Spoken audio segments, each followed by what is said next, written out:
प्रविश्य मम वाचमिमां प्रसुप्तां सञ्जीवयत्यखिलशक्तिधरस्वधाम्ना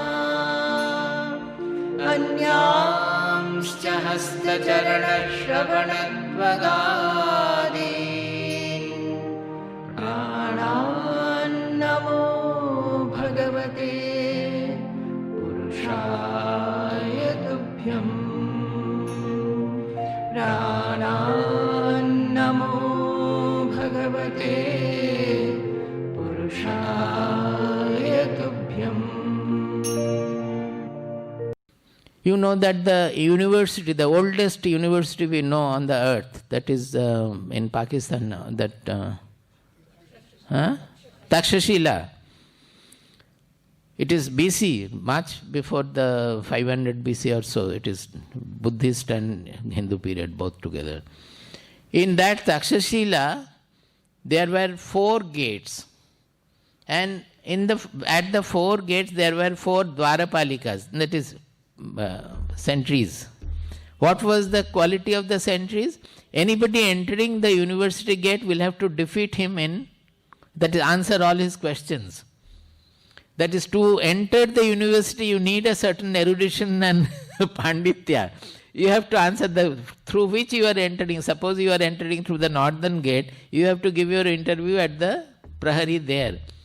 And that Prahari is a great intellectual giant. So you have to defeat or you have to reply all his questions so that he will allow you.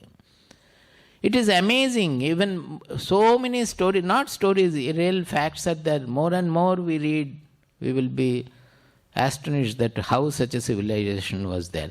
This Varnashrama Dharma is one major thing for having that kind of an excellence. Why? Because musicians, children will become musicians, his children will become musicians. Like that, the quality will grow to this maximum level. Why am I saying this? That although it is Varna, it is the quality, according to the quality, Bhagavad Gita is dividing. But that quality will automatically become a jati. That is caste. Jati means by birth. Why? Can you think of a manual laborer marrying a professor lady? A professor lady to marry, she will look for similar mentality of a person. A musician will look for a musician. An ordinary person who is not given to any study or so will look for such a person to marry.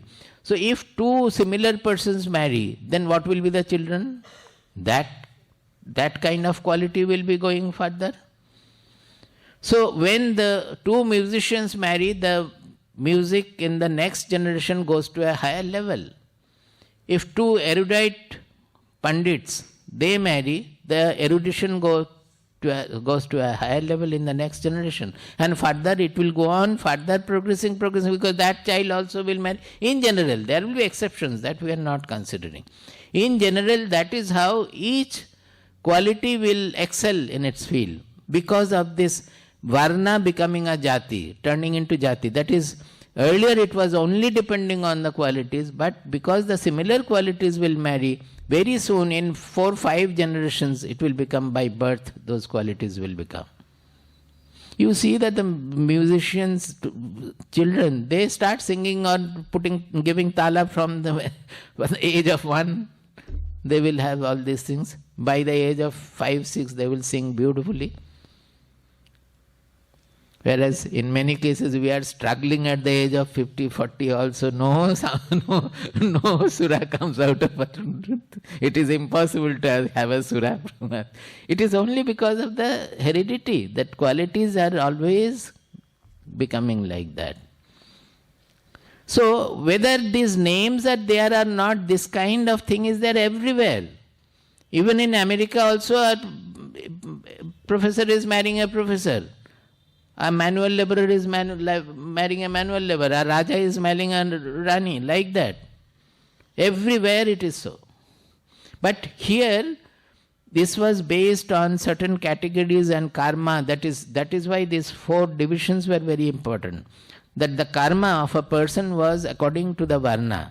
And that made all the karmas different and they excel in each field. It is not just the social status that mattered. Now the basic fundamental point is that that does not give anybody to look down upon anybody else. This is the most important point. Our country suffered and came down to the dark period came because the whole thing got transformed and people started looking down upon other castes. So those who were more, suppose the Kshatriyas and the Brahmanas, if they start ruling the country, one by knowledge, another by power, and they look down upon the Vaishya and Shudra, then naturally downfall is there. So that was the problem. In our Shastras repeatedly, that is why it is saying that as we go forward you will find that for everybody this ultimate level is open. Anybody can take to and become Gunatita also by doing his own karma but changing his attitude of the karma. That is what the Bhagavad Gita is. That is, it is not restricted to anybody at all. But whether you are ruling the kingdom, whether you are studying the Shastras, first studying the Shastras, ruling the kingdom, doing business, or helping others by your manual power also, by cultivation and other things also. It depends on how are you doing. If you do it according to Bhagavad Gita, guna guneshu vartanta, it is the guna of my personality that is doing the work. I am not there. There is no ego, there is no sangha, there is no phala also. Phala means that I will become happy. That means it is becoming, the whole work becomes phenomenological. Phenomenological means? In physics we use the term. That is, suppose it is same as they are saying guna guneshu vartanta. That means I am just a witness. The body is a play of the gunas. My personality is a play of the gunas. It is interacting with the gunas of the world. So it is actually a play of the gunas going on. Some in the form of my body, mind, personality, some in the form of the world. They are interacting with each other and I am only a witness there. This is how a person will become Gunatita. So that is open to all. The moment you are doing and you are associating your ego with that, and by doing my work I will become happy, all these things, Sangha and Phala, these two, then you are caught in the bondage of the gunas. So we will discuss further about it as we go forward.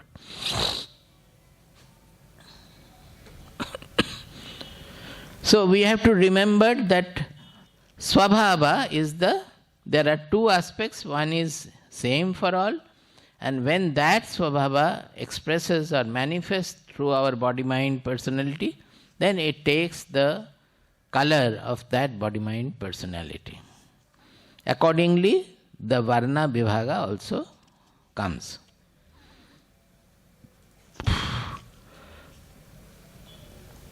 Now, he says what are the karmas.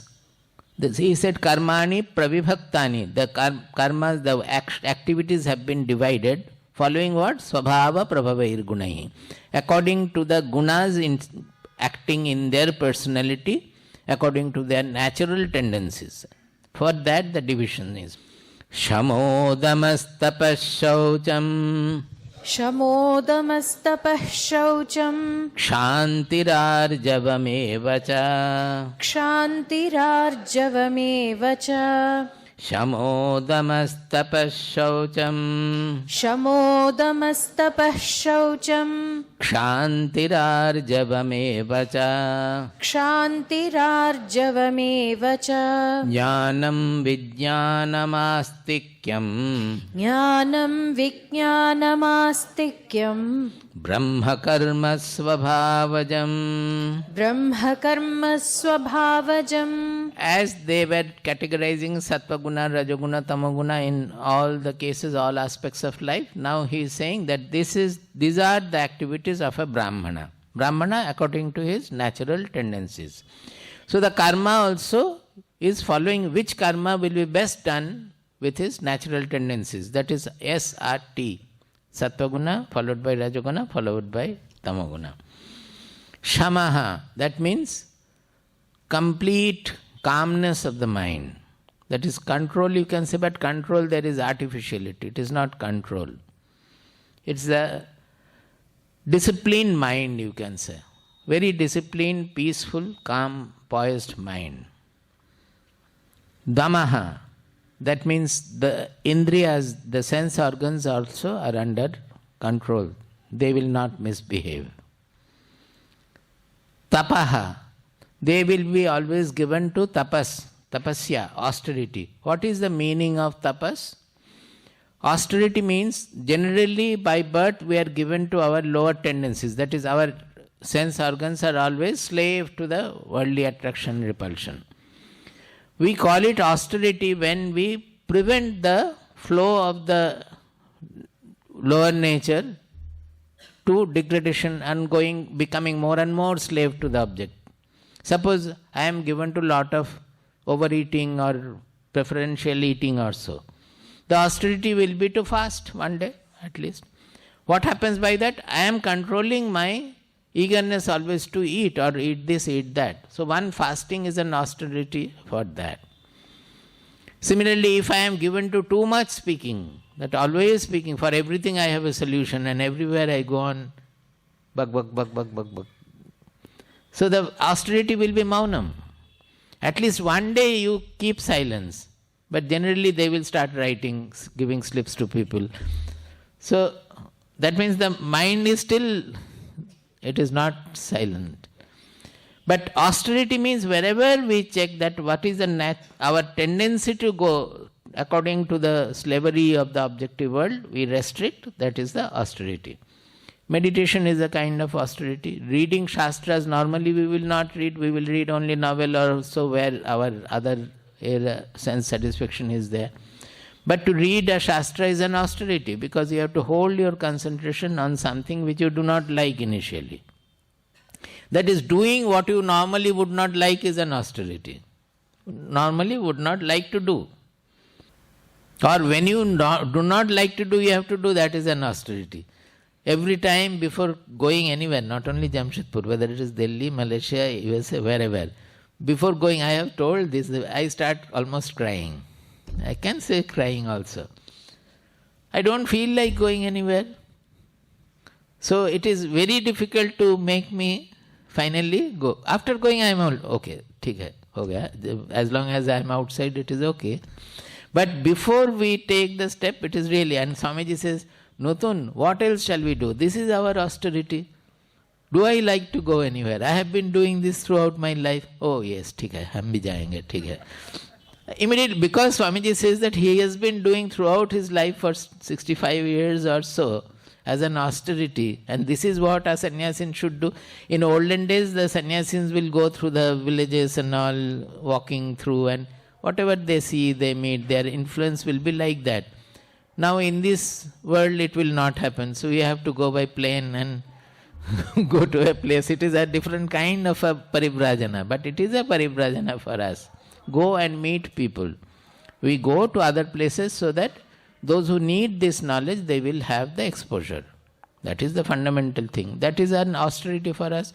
So what you do not want to do that, and what you do not like not to do also, what you want to do, not to do that, and what you don't want to do that. Like that. Both are austerities. So that is the tapaha. Shamaha, damaha, tapaha. Shama means the mind under control, dama means the body and the senses under control, and tapaha means this. Shaucham. Shaucham has got two aspects, exterior and interior. Bahish shaucham and antas shaucham. It has come from shuchitva. Shuchi means purity. Shuchi means pure. Shaucham means purity. Bahish shaucham, you always know that taking bath, brushing and keeping things clean, washing clothes, wearing everything clean. These are all the external shaucha, that is keeping clean everything. More important is antas shaucham, that is keeping the mind clean. Clean means cleaning the mind out of all the wrong tendencies, slavery tendencies. That means blaming others, always criticizing others, having lot of greed, ambition. These are all polluting the mind. Ambition is never good. Although we tell our children that they should have ambition, what should they have is aspiration, neither ambition nor desire. There is a difference. Aspiration means it's a current force. Aspiration is a current force. That is, aspiration for purity means you will always look for purity and you will always cultivate purity. Whereas desire for purity, oh, one day I want to become pure. I want to become pure. That is a desire. Ambition is that I want to become a great, I want to have Nobel Prize, suppose somebody say. Ambition is to have Nobel Prize. But his aspiration will be to know the truth in science. Suppose he is a physicist, physics student. Then his aspiration is to know the world through his science, through physics. Not to have Nobel Prize. Nobel Prize may be on the way he will have. If he is a real scientist and he has done something good, Nobel Prize will come. But in the name of I will have one day Nobel Prize, he is not putting his mind to his action. So, purity of the mind, the shuchitva of the mind goes by desire, ambition, everything. Even blaming tendencies, enmity towards others, jealousy. Jealousy is a constant force which is spoiling the mind. Shall I say especially the women? I don't know. That everybody has jealousy. So, this antas shaucham is very important, and any of these qualities you take it to its peak, it is the soul, Atma. Because what is the purest we know? Atma, which does not get tainted by anything, which does not get affected by anything happening. So we talk about the concept of the Atma is the Parakashta of Shuchittam. That is the highest peak of Shuchitva. So as we cultivate these gunas, as we become more and more Shuchi, we become closer and closer to the Atma, is it not? So actually cultivating these qualities itself will take us closer and closer to the soul. And that is the purpose of a Brahmana. Brahmana is given to Sattva Guna, who has to overcome the Sattva Guna and have the knowledge. And he will preach also, he will teach also others. That is the Brahmana's work. Kshanti. Kshanti means forgiving and forbearing also. Basically forgiving others. That means even if somebody does something wrong to him, he will not fight back. Brahmana nature should be forgiving. That is a sannyasin's code also is that he should not fight back. If suppose in hills and say in Rishikesh, one sannyasin is staying and doing his sadhana in a kutya. There are many kutyas where he is staying. One sannyasin had come there in Kailash Ashram. He came and he was complaining to the Maharaj there that he was sitting, he was doing his sadhana. Two other sadhus came and they asked him to go away, otherwise they will beat him. So, Maharaj, what shall we do? I had asked permission to stay there, but the sadhus are coming and attacking me. I had to go away. Maharaj listened to all. It is not your property. They had given you, but you cannot say that you can protect you also. So he said that the sannyasin, if any opposition is there, Lati kamandalu uthao, chal pado. That you take your stick and your water pot and you walk to another place. If nothing is available, sit under a tree and do your tapasya. Why should you fight back that they have asked me to go away, I cannot do anything? And he cannot do anything also. So, Kshanti is the forgivingness, not to fight back. But of course, he can fight for social causes and all. That is different. Not for selfish aim. Fighting for, not for personal gain. For social causes, he can fight. Arjavam, this is a great quality. Arjavam. It has come from Riju. Riju means straight. Arjava is the Rijutvam. Same. Straightforwardness we say. But actually it is much more than straightforwardness also.